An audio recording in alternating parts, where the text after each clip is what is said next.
I came back from the funeral with my heart racing, wanting to tell my son and daughter-in-law that my father had left me 3 ranches and a house on the coast, but when I arrived, I heard their voices behind the door. I stood still, hidden in the hallway. What I heard next made my blood run cold, but let me tell you from the beginning how a man who had just buried his father discovered a conspiracy that would change everything, and how revenge, when served cold and calculated, can be devastatingly perfect. My name is William Maldonado.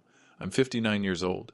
I own 4 pharmacies in Austin, prosperous businesses I built from scratch, working since I was 22. Today, they generate about $1 million a year. A comfortable, respectable life, built on sacrifice. My father, Samuel Maldonado, passed away 4 days ago. He was 86, a rancher his whole life, a man as hard as stone, with 3 cattle properties in Texas that he managed personally until his last days, and a spectacular house in Malibu that he bought 30 years ago, when no one was betting on that area. We were never close. He was from another era, where affection was shown with work, not words, but he taught me values, discipline, and left me a legacy that tripled my own net worth. My wife Helen passed away 10 years ago.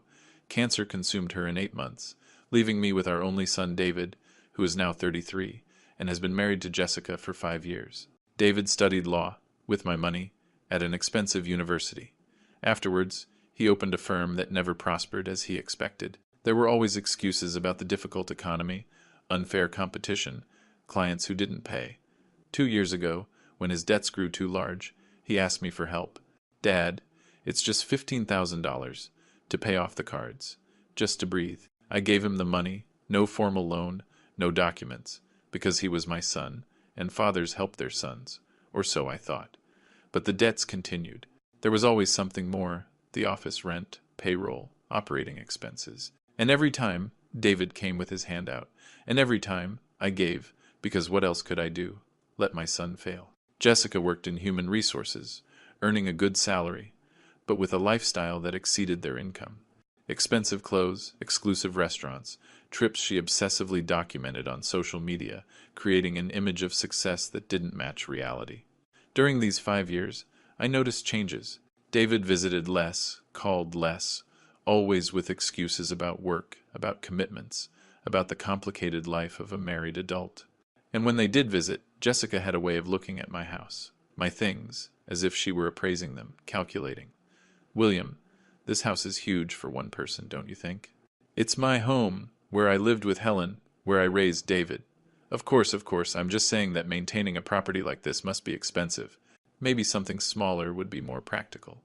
Casual comments, but with an underlying intention, as if she were planting seeds, preparing the ground for something. My father's funeral was 3 days ago, a big event. Samuel was respected in the region, hundreds came, and everyone assumed that I, as the only surviving son, would inherit everything. My 2 brothers passed away years ago, leaving me as the sole heir. After the funeral, the attorney, Mr. Roberts, took me aside. William, we need to review the will. Your father left specific instructions. We went to his office, and over the next hour, I understood the magnitude of the inheritance.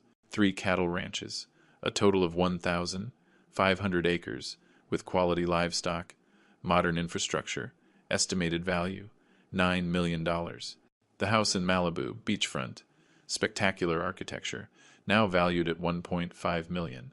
And bank accounts, conservative but substantial investments, another $2 million. A total of $12.5 million.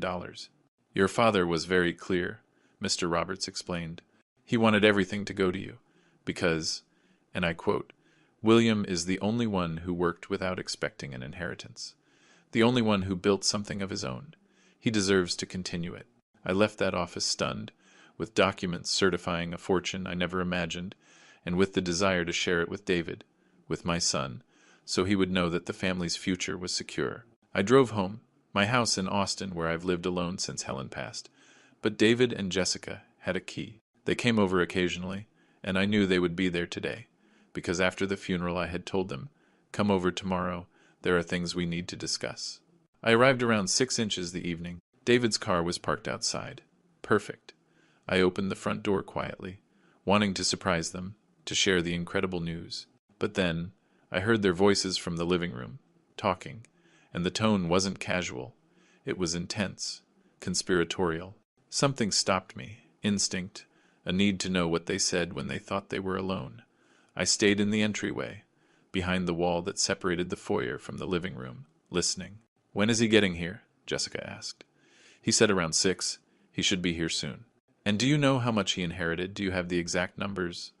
"Not exact, but Dad once mentioned that my grandfather had properties worth over 5 million, and that was years ago. Now it's probably much more. David, this is what we've been waiting for. Your father is going to have a fortune, and we need to make sure it ends up where it belongs, with us. It will, eventually. I'm his only son. It'll all come to me. Eventually? And when is that? In 20 years? 30? Your father is 59. He could live to be 90. And in the meantime? What about us? We just keep asking for handouts? Living day to day while he sits on a fortune? Jessica, it's not a handout. It's family helping family. Call it what you want, but it's humiliating, David.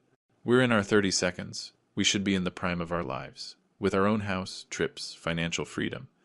But we're trapped by your debts, by your failed law firm, by everything. Thanks for reminding me. I'm not attacking you. I'm being realistic. And the reality is that your father inherited a fortune, and we need a piece of that fortune. Now, not in decades. And how do you suggest we do that? Just ask him for it directly? No, because he'll say no.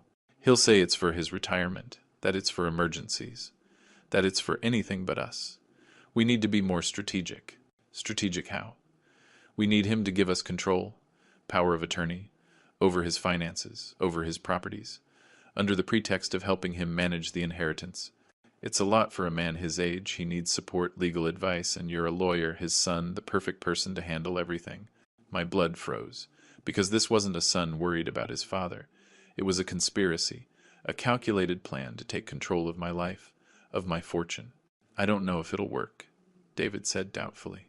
My dad's not an idiot. He's going to be suspicious. Not if we do it right. If we act concerned, overwhelmed by the responsibility he inherited, offering genuine help. He's vulnerable right now. He just lost his father. He's grieving. It's the perfect time to get close, to offer support that looks like love. And then, when we have power of attorney, what then? Then we do what's necessary. We sell the properties he doesn't need. The ranches, for example. What's your father going to do with ranches? Nothing. We sell them, liquidate them, and use the money to pay our debts, to buy a house, to live like we deserve. Jessica, that's almost like stealing. It's not stealing if it would eventually be yours anyway. We're just fast-tracking the inevitable. And David, think about it. Your father has more money than he'll ever need. 4 pharmacies that generate millions. Now an inheritance of probably another 10 million. Does he really need all that? A single man? I guess not. Exactly. So it's a family redistribution. He has too much, we have too little. And you're his son, his blood, his heir. You have a right. And if he refuses, if he doesn't give us power of attorney, then plan B. What's plan B? Incompetence. Your father is almost 60. With the right medical documentation, with the right testimony, we could argue that he can no longer handle complex finances, that he needs a legal guardian, and you, as his son and a lawyer, would be the perfect candidate. That's declaring him mentally unfit, Jessica. That would destroy our relationship. What relationship? David, let's be honest. Your father sees you twice a month. He gives you money like you're a charity case. There's no real relationship. There's an obligation. And frankly, once we have what we need, does it matter if he's upset? He's my father, and you're his son who has spent years begging for scraps while he hoards wealth. David, the time has come to take what's ours, by right, by necessity. And if he won't cooperate voluntarily, we'll do it involuntarily. The silence that followed was heavy, and I waited. I waited for my son's response. I waited for him to say no, to defend his father, to reject this vile plan. But what he said was worse than silence. Okay, we'll try plan A first. We offer to help, we get power of attorney, and we see what happens. But Jessica, if this blows up, if my father finds out, he won't find out because we will act perfectly, like a loving, concerned son, like a helpful daughter-in-law. And by the time he realizes it, if he ever does, it will be too late. The control will be in our hands. I backed away, silently, returning to my car, the inheritance documents still in my hand, my heart pounding so hard I thought it would burst through my chest. but not from excitement. It was from rage, a cold, calculated, lethal rage, because I had just heard a conspiracy against me planned by my own son and his manipulative wife. A plan to rob me, to declare me incompetent if I resisted, to take everything I had built, everything my father had left me. And in that moment, I made a decision. I wouldn't confront them. I wouldn't give them the chance to deny, to lie, to play the victim. No, I would do something better, something more satisfying. I would let them believe their plan was working. I would draw them in deeper. And when they were completely committed, when they had fully revealed their true nature, I would destroy them, systematically, legally, leaving them with nothing except the consequences of their betrayal. Because revenge isn't about a quick hit. It's about making the traitor hang themselves with their own rope.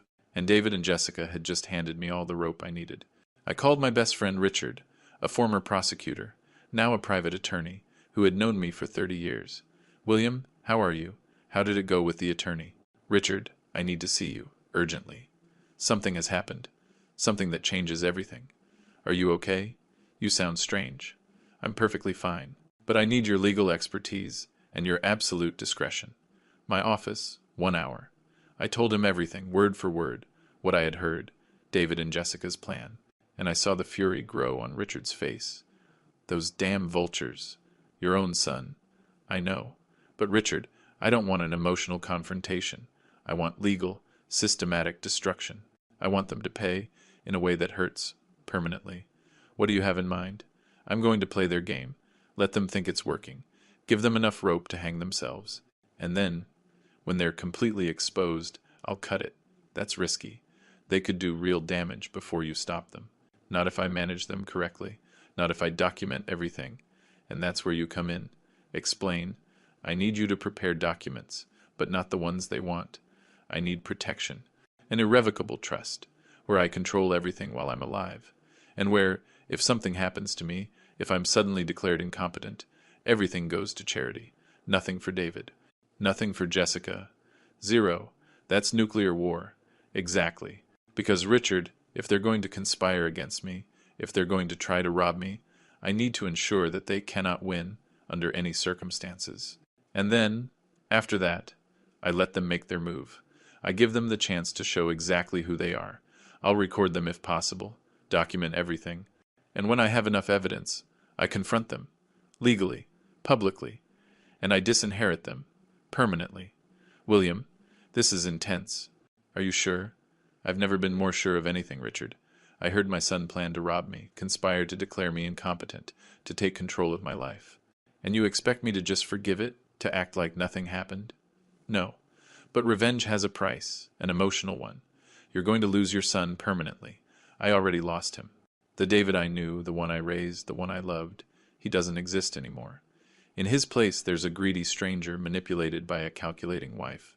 And that stranger deserves what's coming to him. All right, I'll prepare everything. But William, be careful. Desperate people do desperate things.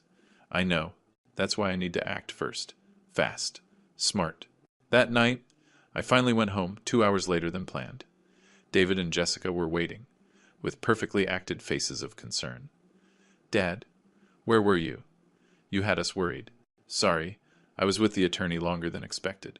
A lot to process. We understand. It must be overwhelming, an inheritance that large. It is, and honestly, I don't know how I'm going to handle it all. I saw a spark in Jessica's eyes, an opportunity, exactly as they had anticipated. William, that's what family is for, to help. David's a lawyer. I have administrative experience. We can help you manage everything, if you want, of course. Would you really do that? Of course, David replied. You're my father. It's the least I can do. That's generous, but it's a lot of responsibility. A responsibility we'll share, Dad. 3 ranches, a beach house, investments. It's too much for one person. But together we can manage it, organize it, maximize the value. Perfect. Just as they planned. Offering help, presenting themselves as the concerned family. And I played my part, the vulnerable, overwhelmed man in need of support. Maybe you're right. Let me think about it. It's a lot to consider. Take your time, Jessica said with a smile that didn't reach her eyes. But Dad, don't wait too long. These things need attention, decisions, and the sooner we start, the better for everyone. I understand, I'll let you know soon. After they left, I smiled, a cold smile, because they had taken the bait perfectly, and now it was just a matter of time. Time to document, to expose, to destroy. Because David and Jessica were about to learn a painful lesson. Never conspire against someone who has more experience, more resources, and absolutely nothing to lose. The following days were pure theater. A calculated performance where every gesture, every word, every facial expression had a purpose. And I was a master actor, because I had learned something over 40 years in business. People show their true nature when they think they're winning. David called daily. Dad, how are you? Have you thought about our offer? Yes, son, and I think you're right. I need help. I heard his sigh of relief, of barely contained triumph. I'm glad to hear that. When can we start? Give me a few days. I need to organize the documents, understand exactly what I inherited. And then we'll meet, formally. Perfect. And Dad, don't worry. We're going to take care of everything. Like family. Family, that word now sounded hollow, corrupt, as if it had lost all meaning. Meanwhile, I worked with Richard, preparing the legal shield, the irrevocable trust that would turn any attempt by David into a legal disaster for him. Here it is, Richard explained, showing me the documents. An ironclad trust. You maintain total control as long as you're alive and mentally capable. No one can touch it, and if anyone tries to have you declared incompetent, if there are any legal proceedings against you, everything automatically goes to the 3 charities you specified, and David gets exactly nothing. The will is clear. Due to behavior that violated family trust, you are disinherited, and he can't contest it because it's impeccably drafted. Perfect. And what about the surveillance equipment? Installed yesterday while you were at the pharmacies. Hidden cameras in the living room, the dining room, the study where you plan to meet them. Professional-grade audio. All legal because it's your property and it records continuously. Excellent. Because Richard, I need irrefutable evidence. Video, audio, documentation of every step of their conspiracy, so that when I confront them, they can't deny, they can't lie, they can only face the consequences. You'll have it. But William, are you emotionally prepared to see your son fully reveal himself? To hear things you can't unhear? I've already heard the worst. The rest is just confirmation. But I was wrong, because what came next was worse than I ever imagined. A week after the funeral, I organized a meeting at my house with David and Jessica. The pretext was to review the inheritance together, to plan a strategy for managing the properties. They arrived on time, with a professional briefcase, with expressions of family concern, with a perfectly rehearsed performance. Thanks for coming, I said, guiding them to the study, where hidden cameras would capture everything. I appreciate your support. That's what family is for, David replied. Show us what you've got. I spread out the documents, the ranch appraisals, the deeds, the bank statements, all meticulously organized. And I saw Jessica's eyes gleam, like a predator seeing its prey. This is substantial, she said, trying to sound neutral. William, do you have any idea of the total value? Approximately $12.5 million, according to the appraisals. My God, David murmured. Dad, that's a fortune. It is, and honestly, it overwhelms me. I don't know where to start. Start with organization, Jessica suggested. You need a legal structure, a holding company perhaps, where the properties are consolidated, and someone trustworthy to manage the day-to-day operations. Someone like you two? Well, David is a lawyer, I have administrative experience, and we're family. Who else would you trust with something like this? You have a point. But how would it work, exactly? David pulled documents from his briefcase, prepared in advance.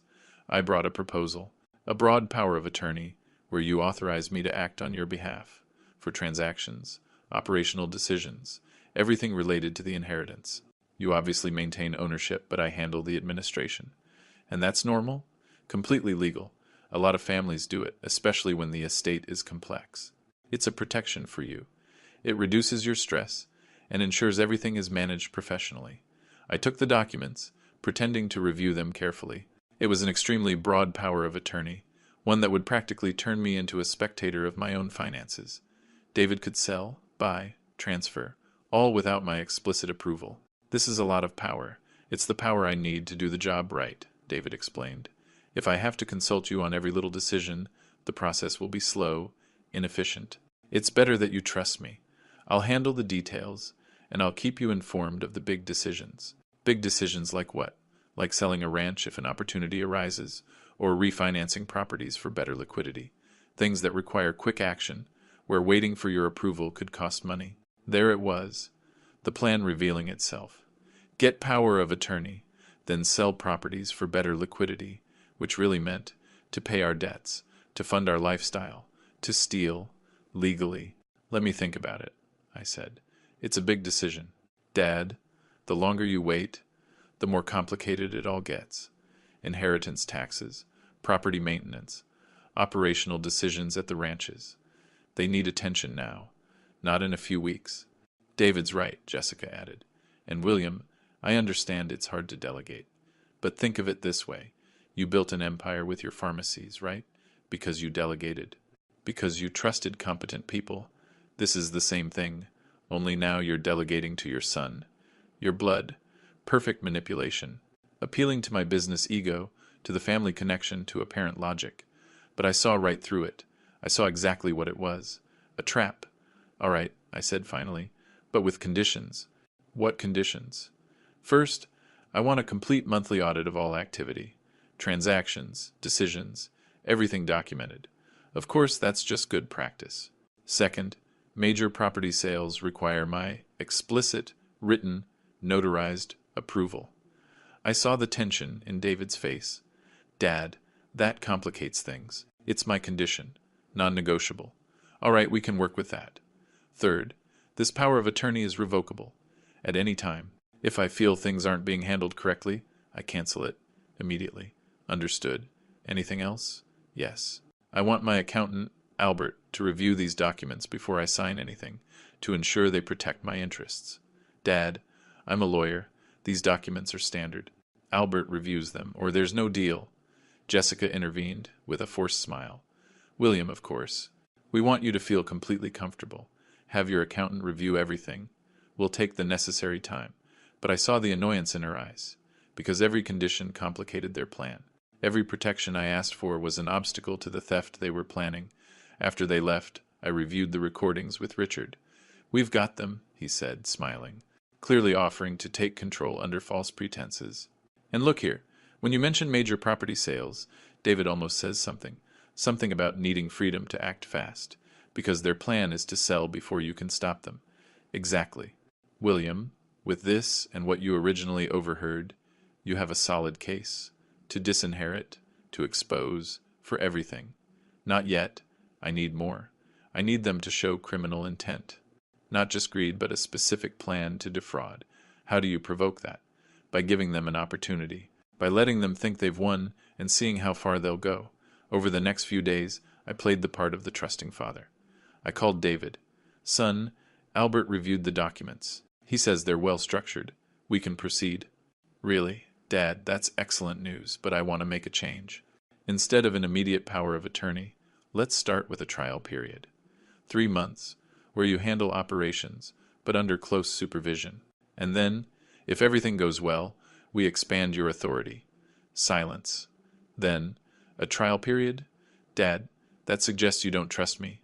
It's a reasonable precaution, David. We're talking about $12.5 million. I need to be sure I understand.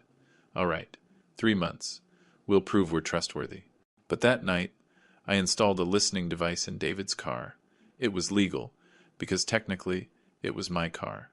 I had lent it to him 2 years ago when his broke down, and he never returned it. So legally, I could monitor my own property. And what I heard that night as he drove home confirmed everything. A trial period, can you believe it? Jessica yelled. As if we're untrustworthy employees. Calm down. At least we got a foot in the door. We can work with 3 months. Work? David, in 3 months we won't be able to do anything significant. Not with his constant supervision. We need real control. Freedom to act. And what do you suggest? He already rejected the full power of attorney. Then we go to Plan B, the one we discussed. Incompetence. Jessica, that's extreme. Extreme? You know what's extreme? Living with debt while your father sits on $250 million. That's extreme. And David, either you take control, or I find someone who has the guts. Are you threatening me? I'm being clear. I need a husband who provides, who secures our future, not a weak man who begs his dad. So decide. Are we going to do what's necessary, or are we going to stay poor while he plays tycoon? Fine, fine. I'll look into the process. Incompetence, guardianship, all of it. But Jessica, if we do this, there's no going back. My father will never forgive us, and what does it matter? Once we have legal control, once the properties are sold, once the money is in our accounts, what can he do? Nothing. He'll be legally neutralized, and we will finally live like we deserve. I turned off the recording, with a rage so intense my hands were shaking. Because now it wasn't just greed. It was a criminal plan, explicit, documented, to fraudulently declare me incompetent to steal not just my inheritance but my autonomy, my dignity, my life. I called Richard, even though it was midnight. William, what happened? I have a recording of Jessica and David discussing Plan B, the fraudulent declaration of incompetence. I heard it all. Send it to me, now. I sent him the file. I waited while he listened. What is it? And after 5 minutes he called back. This is gold. A clear conspiracy. Attempted fraud. And with your previous recording, with the video from the meeting, you have a devastating case. What do I do now? 2 options. You go to the police. You press charges. This is attempted fraud, conspiracy, a real crime. Or option 2, you wait. You let them take one more step, and you catch them in the act. Which do you recommend? It depends. Do you want legal justice or personal justice? Personal. I want them to feel exactly what they planned to make me feel. Helplessness. Humiliation. Total loss. Then we wait. But William, it's risky. If they act fast, if they file the papers before you can stop them, they won't. Because I'm going to control the timing. I'm going to make them think they have a window, a perfect opportunity, and when they take it, I'll crush them. Over the next week, I played the part of a deteriorating man. I called David with vague complaints. Son, I feel strange, confused. I forgot a meeting with the accountant yesterday. Really? Dad, have you been to the doctor? I haven't had time. With everything with the inheritance. Dad, you need to take care of yourself. Do you want me to go with you to the doctor? Maybe. Let me see how I feel. I planted seeds, small pieces of evidence of decline, and I watched as David and Jessica watered them, how they started to document, to mention it to others, building their false case. Jessica called my secretary at the pharmacies. Have you noticed anything strange with William? Unusual decisions? Forgetfulness? My secretary, who knew exactly what was happening because I had explained it to her, played her part. Now that you mention it, yes. He has been forgetful, repeating questions. It's concerning. Perfect. They were building a false narrative, collecting evidence of my incompetence. And every step, they sank deeper. After 2 weeks, David finally made his move. He came to my house with a doctor with papers. Dad, we need to talk. We're worried about you, your mental health. And we brought Dr. Ramirez for an evaluation. Dr. Ramirez, who had clearly been paid, bribed, to diagnose whatever David needed. An evaluation? I don't need an evaluation, I'm fine. Dad, you've been forgetful, confused. And with such a large estate, we need to make sure you can handle it. It's for your protection. I don't need protection. I need you to leave me alone. Mr. Maldonado, the doctor intervened with a fake professional voice. It's just a few questions, a simple cognitive exam. If you're fine like you say, there's no problem. But if there is something, we can treat it early. The game was on, an exam designed to be failed, with trick questions, with biased interpretation, all to create documentation of incompetence. Fine, I said, but I want a second opinion. After your evaluation, my own doctor will check me. Dad, that's not necessary. It's my condition, or nothing. They agreed, because they thought they could manipulate the outcome anyway.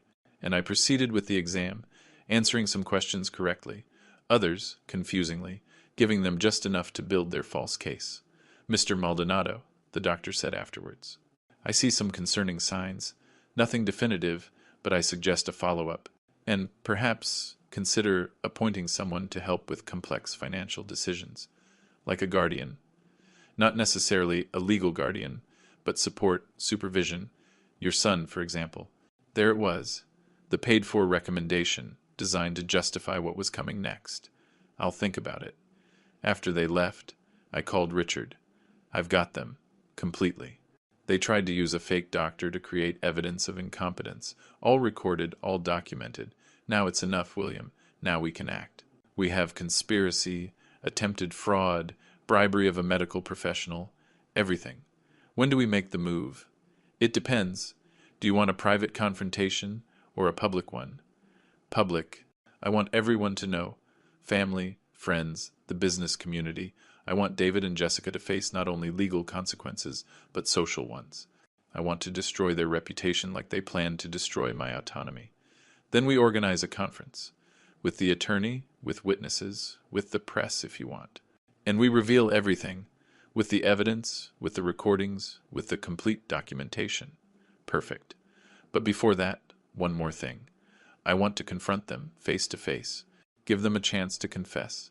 To show if there's any humanity left. And when they fail, when they deny, when they lie, that's when I reveal everything. When? Tomorrow. At my house, I'll tell them I'm finally going to sign the papers. Give them power of attorney.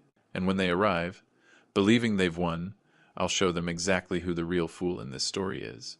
The next morning broke clear, a perfect blue sky, as if the universe itself was setting the stage for what was to come. I called David early. Son, I've made a decision about the power of attorney. I want you and Jessica to come over today, at 6 inches the evening. We'll sign the papers. I heard his breath catch, his excitement barely contained. Really, Dad? Thank you. You won't regret this. I hope not. Bring the documents. And witnesses if you need them. I want to make it official. I'll bring them, Dad. This is the right thing to do. For everyone. I hung up and smiled. A smile that had no humor in it. Because David thought he had won, that he would finally have access to the fortune. But what he was actually going to receive was something completely different. I spent the day preparing. Richard arrived at 3, with his legal team, 2 more lawyers, a notary, and a technician to ensure the recordings were working perfectly. Are you ready? Richard asked. I've never been more ready. Are all the documents in order? All of them. The irrevocable trust was signed and registered this morning. The will is updated. David's complete disinheritance, with detailed legal justification, all of it ironclad against any contest. And the recordings? We have everything.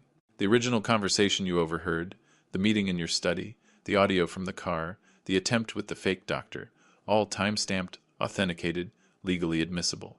Perfect. And after the confrontation, I have a police officer waiting outside, with a prepared arrest warrant for David and Jessica, and for Dr. Ramirez, for conspiracy to commit fraud, for attempted theft by deception, for bribery of a medical professional. A police officer. Richard, you didn't mention that, because I knew you'd object, that you'd say you only wanted personal justice. But William, this crossed a line. It's a real crime, and it deserves real criminal consequences, not just disinheritance.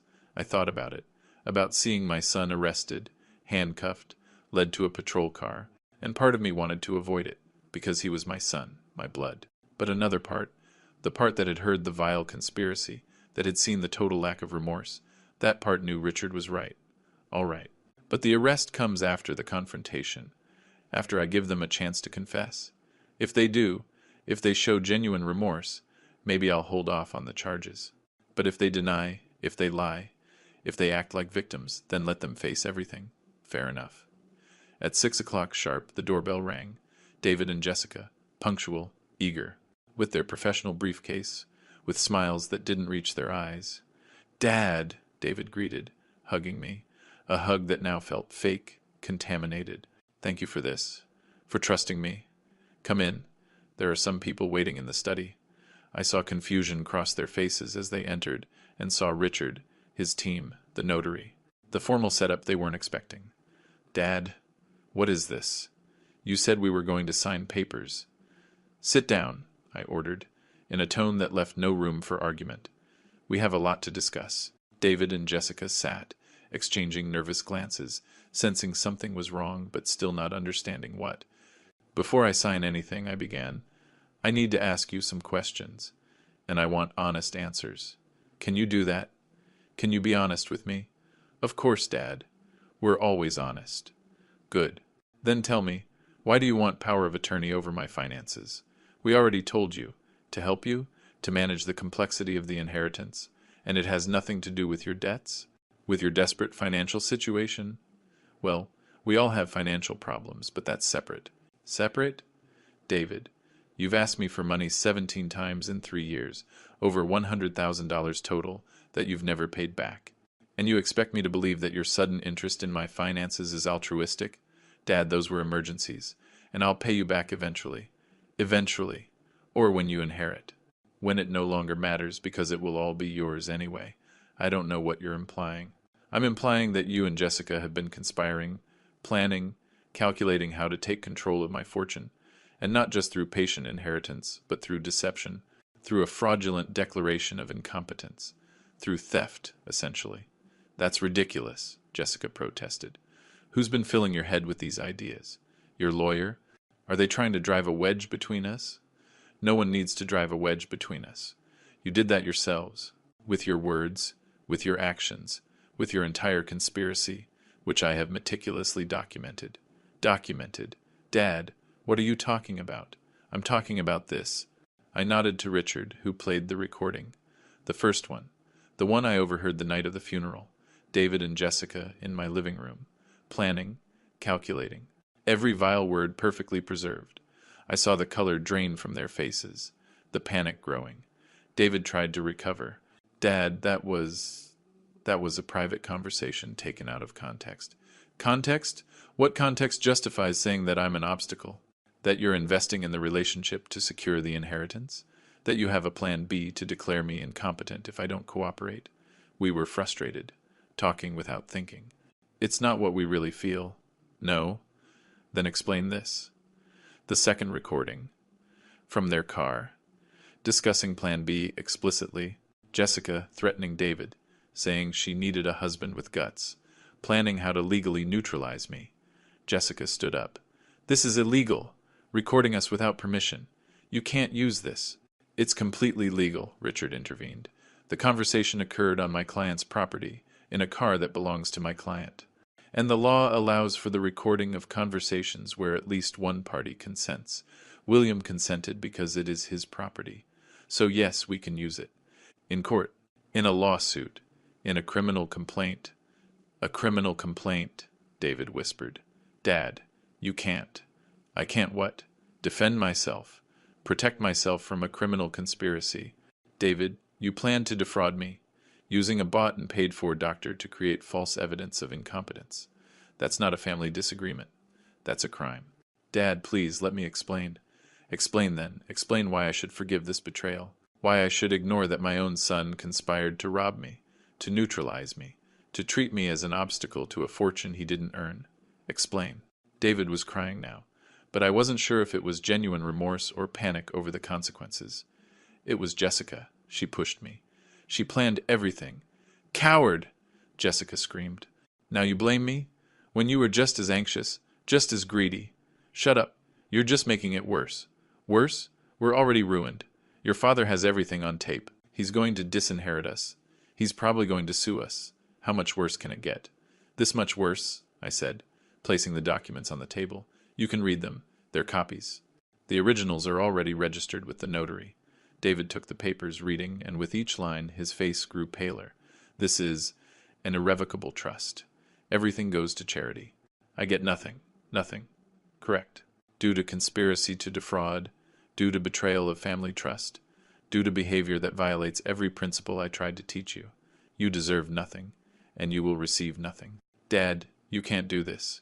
I'm your son, your only son, a son who conspired against his father, who saw his father as an obstacle, as an eventual bank account. That's not a son. That's a stranger with a common last name. Please, we can fix this. We can go to family therapy, rebuild trust. Trust? David, I have recorded 6 conversations where you conspire against me. I documented a meeting where you tried to manipulate me. I have evidence of bribery of a medical professional. And you talk about rebuilding trust? That's not a broken window. That's a demolished building. There is no rebuilding possible. Jessica intervened, her voice calculating, showing no remorse. William, I understand you're upset, but think about it practically. David is your only son. Eventually, someone will inherit. Do you really want it to be strangers? Impersonal charities? Instead of your own blood? I'd rather have a charity than a traitor. And Jessica, speaking of practical, there's something else you should know. I gave another signal to Richard, who called the officer waiting outside. He entered, in uniform, with handcuffs, with an authority that could not be denied. David Maldonado, Jessica Sanchez, you are under arrest. You have the right to remain silent. No, David screamed. Dad, please, don't do this. I'm your son. You're a criminal, and criminals face justice. Officer, proceed. I saw the handcuffs click into place. I saw the total panic on their faces. I saw the final reality setting in, that they hadn't just lost an inheritance. They had lost their freedom, their future, everything. Dad, I'm begging you, David sobbed as the officer led him away. Don't let this happen. You're my father. You have to protect me.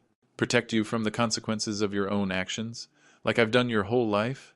And look where it got us. No, now you face reality, without my protection, without my money, without my intervention. Just you and the consequences you earned. The officer took them away, and I was left in the study, with Richard and his team, with the heavy silence that followed the storm. Are you okay? Richard asked. No, but I'm right, and sometimes that has to be enough. William, it was $600,000 in combined bail. They'll probably be out tomorrow. I know, but the process is in motion. The charges are serious. Conspiracy, fraud, bribery. Even with good lawyers, they're facing years of legal battles. And during that time, every day they will remember that they played a dangerous game and lost. And you? What will you do now? Live, without the weight of a traitorous son, without the worry of a conspiracy, with the peace that comes from knowing my resources are going to legitimate causes, not to parasites disguised as family. Over the next few days, the story spread, in business circles, in the community. The reactions were mixed. Some supported me. You did the right thing. Family is no excuse for a crime. Others criticized me. He's your son. You should forgive, seek reconciliation. But more interesting were the calls I received from other parents, other business owners, sharing similar stories of greedy children, of family who saw their inheritance as an entitlement, of betrayals big and small. William, I admire your courage, a colleague told me. I've suspected my own daughter for years, but I haven't had the guts to confront it, to verify, and now I live in constant doubt. Verifying hurts, I admitted, but living in doubt is worse. At least now I know, and I can act with certainty. A week after the arrests, David called from an unknown number, because I had obviously blocked his. Dad, we need to talk. We have nothing to talk about, except through lawyers. Please. 5 minutes. Just 5 minutes. Something in his voice made me agree. Fine. 5 minutes. Dad, you were right. About everything. I was greedy. I was a traitor. I was a terrible son. And I'm sorry. Genuinely sorry. Are you sorry you conspired, or are you sorry you got caught? Both, honestly. But Dad, these days in the legal process have opened my eyes about who I became, about how Jessica manipulated me, about how I lost my way. Jessica didn't put the words in your mouth. She didn't force you to conspire. You chose to, actively, consciously. You're right. And I'm not looking for excuses. I just wanted you to know that I regret it, and that I understand if you never forgive me. I deserve it, David. I appreciate the apology. Genuinely. But it doesn't change anything. The trust is irrevocable. The disinheritance is permanent, and the criminal charges continue. I know, and I'm not calling to ask you to change that. I'm just calling to say I'm sorry, and that I love you. Despite everything I did, I love you, and I'm sorry I failed you. He hung up before I could answer, and I was left holding the phone, with tears I didn't expect. Because despite everything, despite the betrayal and the conspiracy and the pain, a part of me still loved my son. The part that remembered an innocent boy, before the greed, before Jessica, before all of it. But love doesn't mean automatic forgiveness. It doesn't mean restoring trust that was so completely destroyed. Sometimes love means letting go, letting them face the consequences, letting them grow in a way they never would with a father's bailout. 2 weeks later, I received a letter from David's lawyer, offering a deal. David and Jessica would drop any claim to the inheritance. They would accept the disinheritance in exchange for me dropping the criminal charges. What do you think? I asked Richard. It's tempting. It ends everything cleanly. No extended legal battle. No continued publicity. But but it sends the message that crime without real consequences is okay. That as long as you apologize and give up, you can try to commit fraud without serious punishment. Exactly. So, no. Let them face the charges. Let them go to trial if necessary. Let the system determine if they are guilty or not. I'm not going to interfere with justice. William, David is your son. Do you really want to see him potentially in prison? I want to see him face consequences. If that means prison, then yes, because it's the only way he will learn, the only way he will truly change. And if he doesn't change, if he only becomes bitter, then that will be his choice. Just like conspiring was his choice. Like betraying me was his choice. I can no longer control his choices. I can only control my own. And I choose justice over sentimentality, consequences over a bailout. The trial was scheduled for 6 months later. Enough time for both sides to prepare, for evidence to be reviewed, for testimony to be organized. During that time, I went on with my life. I managed my pharmacies, I administered the inherited ranches through competent managers. I sold the house in Malibu for a substantial profit and donated it to a foundation for veterans in my father's name. And slowly, I found peace. Not complete peace, because there would always be a scar where David had been, but the peace of knowing I had acted correctly, that I had protected my dignity, my autonomy, my life. One day, 3 months after the arrests, I ran into Jessica in a coffee shop, alone, looking defeated. Nothing like the confident woman who had conspired against me. "William," she said when she saw me. No hostility, just exhaustion. "Jessica, can I talk to you? For a minute." "Go ahead. I want you to know something. David and I are separating, divorcing. I can't be with someone who blames me for his own decisions, who acts like a victim when he was a willing participant. I'm sorry to hear that, really. Yes, because even though you betrayed my family, even though you conspired, I don't wish unnecessary suffering on you. Just that you face the consequences. I am facing them.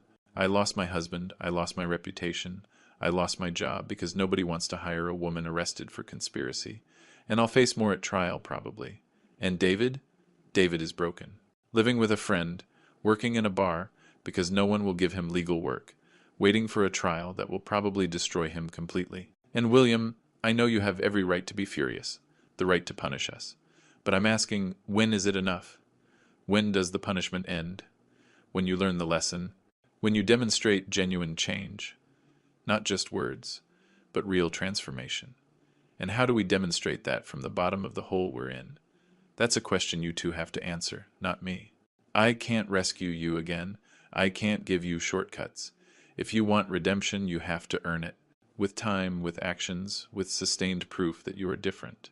But in the meantime, we just keep falling, until you hit bottom, and you decide to climb, by yourselves, without my safety net, without the expectation of a father's rescue, just you and your determination.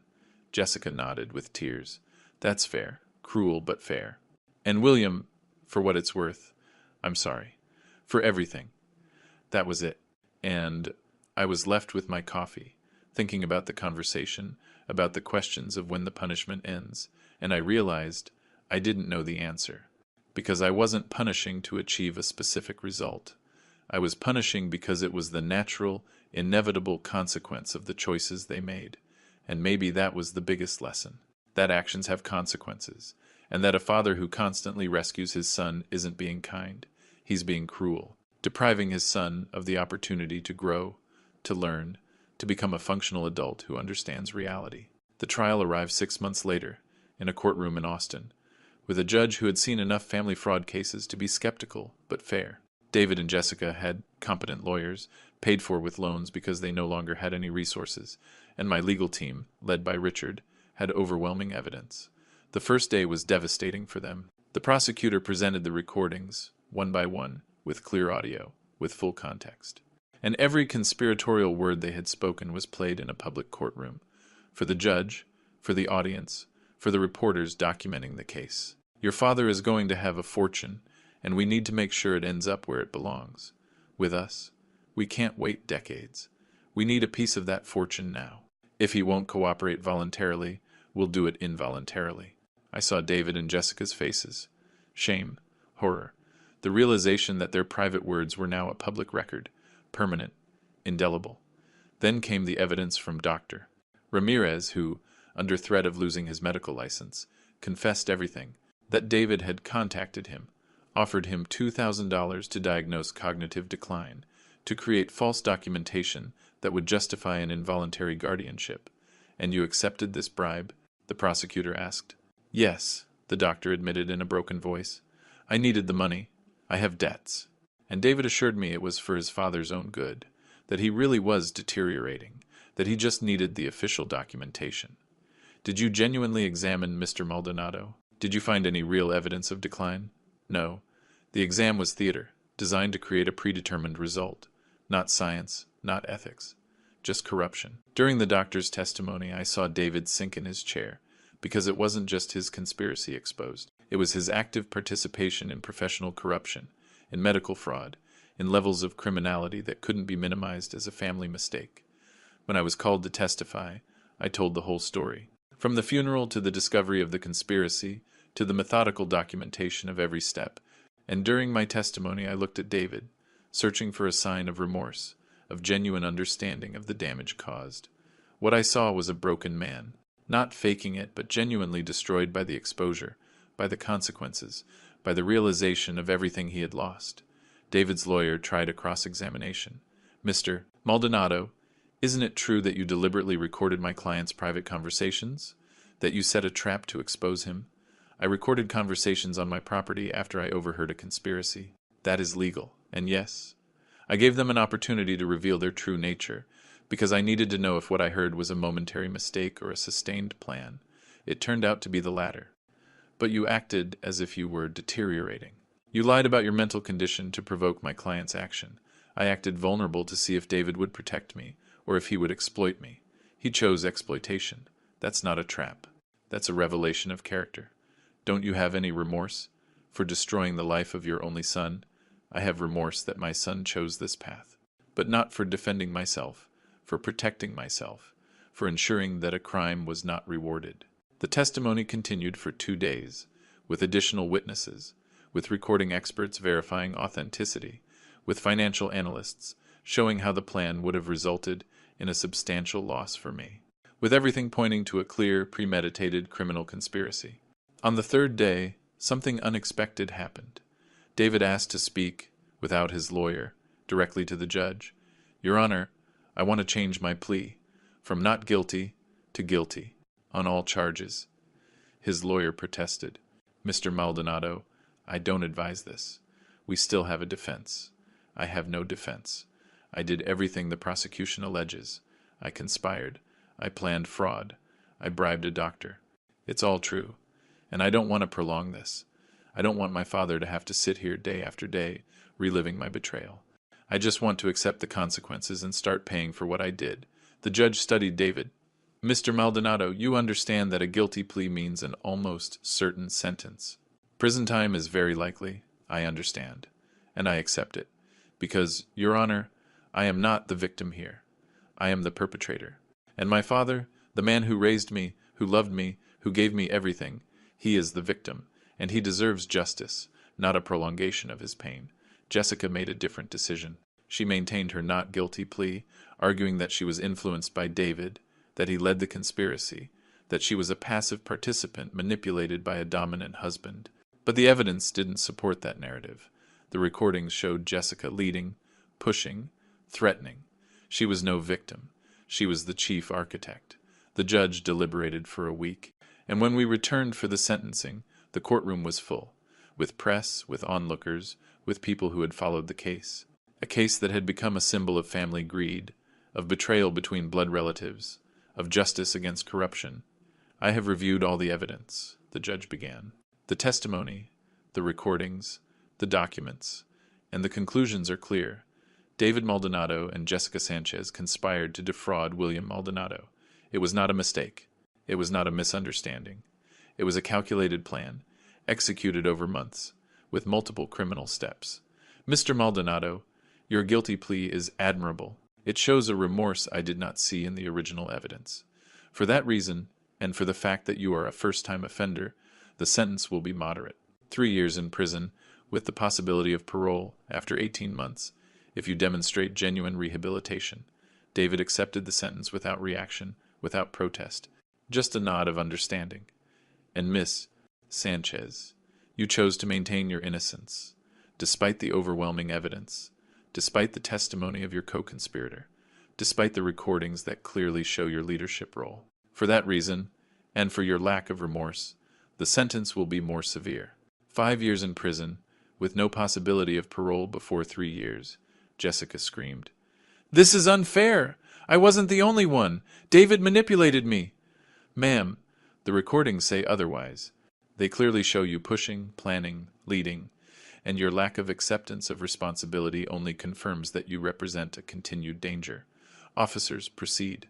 They were taken away, in handcuffs, David looking at me one last time, with tears, with an expression that combined regret and acceptance, and Jessica screaming protests, proclaiming injustice, playing the victim until the very end. After the sentencing, reporters surrounded me. "Mr. Maldonado, how do you feel, knowing your son is going to prison?" "I feel sad, but also relieved. Justice was served, and maybe, just maybe, these years will give him time to reflect, to grow, to become a different man. Will you visit him in prison?" "I don't know. That's a decision I'll make with time. But for now, I need space. I need to heal from this betrayal. And he needs to face the consequences without my intervention. Will you ever forgive him?" Forgiveness is a process, not an event, and it requires genuine repentance, sustained change. David showed the beginning of that today, with his guilty plea, with his acceptance. But full forgiveness, the restoration of a relationship, that will take years, if it ever happens.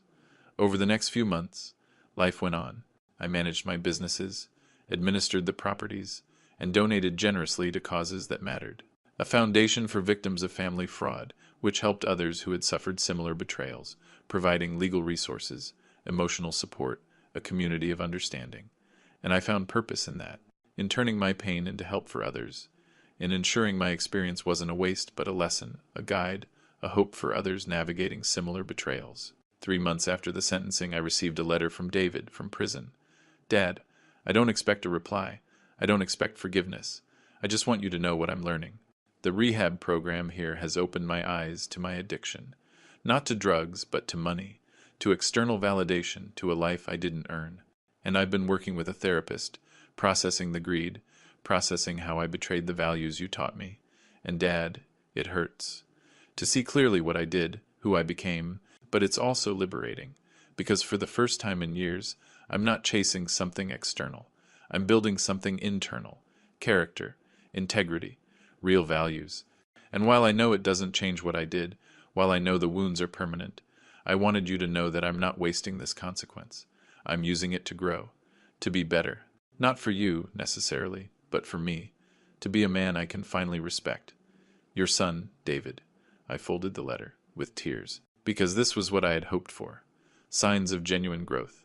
Not manipulation to reduce a sentence, not a performance for a quick restoration, but real, painful, necessary internal work. I wrote back. Not immediately, because true forgiveness isn't rushed. It's earned, with time, with consistency, with a sustained demonstration of change. One letter was a start, but only a start. 6 months later, I received another letter, then another, each one showing more depth, more understanding, more growth, and slowly, very slowly, I felt something. Not full forgiveness, but an opening, a possibility, a hope that maybe eventually there could be a relationship again, different from the old one, built on honesty, on earned respect, not on blood obligation. A year after the sentencing, I decided to visit him in prison. I didn't give him notice. I just showed up, and when David walked into the visitation room, I saw a different man. Not physically, but in his eyes, in his posture, in a presence that radiated something I hadn't seen before. Genuine humility. "Dad," he said, sitting down, "I didn't expect this. Neither did I. But your letters, they made me think maybe it was time." "Time for what?" "To see if the change you describe is real, or if it's a sophisticated performance. It's real, the most real I've been in years. And Dad, I'm not asking for forgiveness. I'm not asking you to change the will. I'm not asking for anything. I'm just grateful you came, that you gave me a chance to show you who I'm trying to be. We talked for the allowed hour. About his therapy, about his support groups, about the jobs he was doing in prison, teaching other inmates to read, working in the library, contributing in small but significant ways. And I saw something genuine. Not perfect, but genuine. A real effort to be better. And that was all I could ask for. David, I can't promise a full restoration. I can't promise an inheritance. But I can promise this. If you continue to grow, if you consistently demonstrate this change, I will keep the door open to a relationship, to a connection, to the possibility of a future together. That's more than I deserve. Thank you. I left the prison feeling something I hadn't felt in a year. Hope, not guaranteed, but possible. And sometimes a possibility is enough.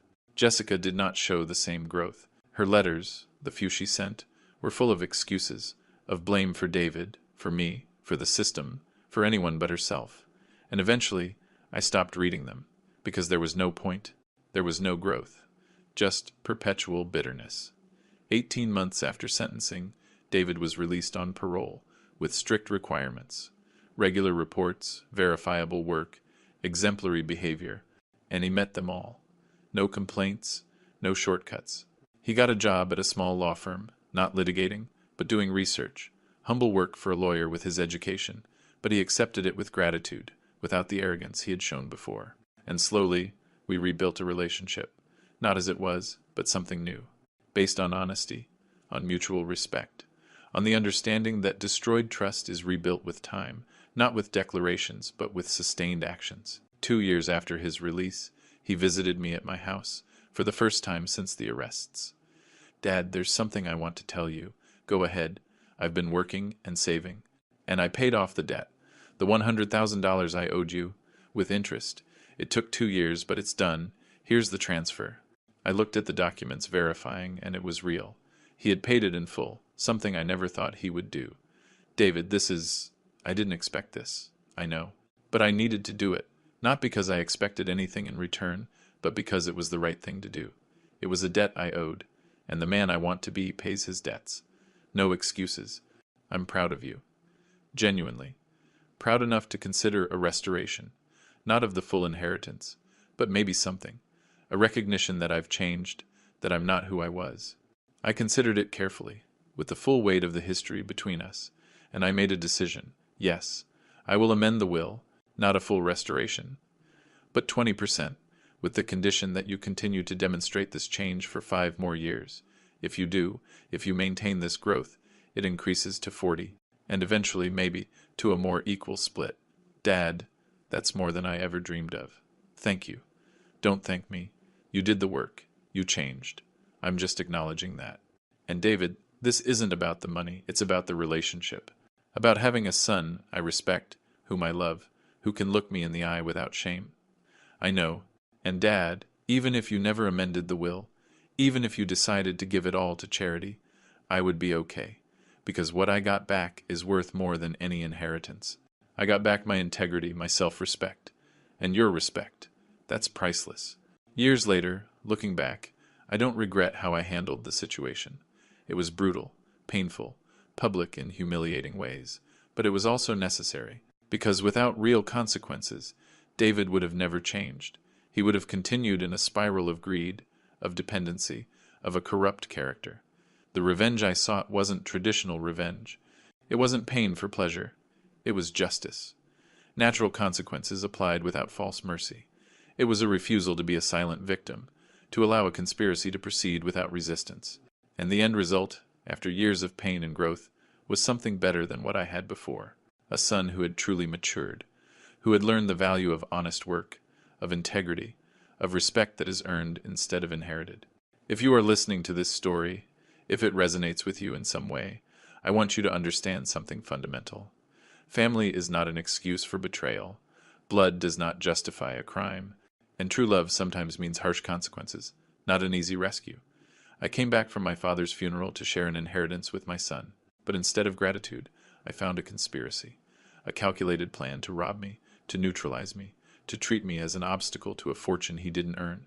And I had a choice: act like an ignorant victim, allow the plan to proceed while pretending not to know, or act with intelligence, with strategy, documenting every step, building an irrefutable case, and then, when the evidence was complete, destroying the conspiracy utterly. I chose the latter. And while it was painful, while it meant seeing my son arrested and jailed, it was also right. Because David needed those consequences. He needed to hit rock bottom. He needed to lose everything to understand the real value, not of money, but of character. From Austin, at 64 years old, with a rebuilt relationship with my son, I wish you wisdom. The wisdom to see betrayal when it happens, to not ignore it in the name of family love, to protect yourself without apology. And I wish you courage. The courage to apply consequences when they are necessary, to allow the people you love to face the pain they need to face in order to grow. Because constant rescue is not kindness, it is cruelty in disguise. David conspired against me, and he paid the price. 3 years of his life, the loss of his reputation, the destruction of his early career, public humiliation. But he also gained something. He gained the chance to become a real man, with real integrity, with a self-respect that cannot be inherited, only earned. And I gained something too. I gained certainty. I gained the knowledge that my son, after a painful journey, is now someone I can respect, someone who can look me in the eye without shame, someone who understands that family is built on actions, not on expectations of an inheritance. Thank you for listening to my story on William's revenge stories. And if it helped you in any way, if it gave you the courage to face your own family betrayals, share it. Because somewhere, another father is discovering a conspiracy. Another son is choosing greed over integrity. And they both need to know there is a way through this, a painful but possible path. One that leads not to easy reconciliation, but to something better. A relationship built on truth, not obligation, on earned respect, not shared blood. The inheritance my father left me was substantial, $12.5 million. But the inheritance I left David was more valuable. A lesson about consequences, about integrity, about the fact that money without character is a curse, not a blessing. And that lesson, that painful transformation from a greedy son to a man of integrity, is worth more than any ranch, any property, any amount of dollars. Because in the end, the only thing we truly inherit, the only thing we truly leave behind, is not money, it is character. And David finally inherited the one that matters. Did you enjoy my story? What a journey it has been. I truly wonder, what would you have done if you were in my shoes? Would you have chosen silence to keep the peace, or would you have done what I did to reclaim your dignity? Let's meet in the comments below. I'm so curious to hear your thoughts. I'm reading every single one. Which city are you listening from tonight? If my story resonated with you, you can support me and help me bring more stories like this to the world by sending a super thanks. Your sweet support means the world to me and allows me to continue this journey with all of you. On the screen now, you can see 2 new life stories that I highly recommend you watch next. There are so many more on my channel, each with its own lessons and triumphs. Don't forget to subscribe and click the notification bell so you never miss a new chapter.